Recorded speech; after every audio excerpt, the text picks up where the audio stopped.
Si tu as peur de transmettre tes blessures à ton enfant, c'est que déjà, tu es en train de changer.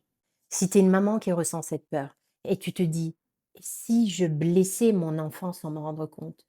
Et si je reproduisais ce que je ne veux pas? Et si finalement je faisais comme mes parents?»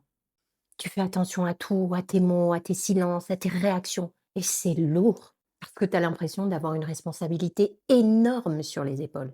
Mais écoute-moi bien, les parents qui transmettent ces blessures ne se posent jamais ce genre de questions. Cette peur-là, elle vient pas d'un manque d'amour. Elle vient d'une conscience qui s'ouvre, d'un besoin, d'une envie de faire autrement. Ce qui compte, c'est pas de jamais se tromper. Ce qui compte, c'est de se regarder honnêtement et de réparer quand il faut réparer et de dire: «Je suis désolé» quand c'est nécessaire. Parce que ton enfant n'a pas besoin d'un parent sans blessure. Il a besoin d'un parent qui est capable de les reconnaître. Et cette peur, c'est pas un frein, c'est juste le passage entre ce que tu as vécu et la transformation. Et ça, hein, c'est exactement quand on arrête d'éduquer à l'aveugle et qu'on commence à éduquer en conscience.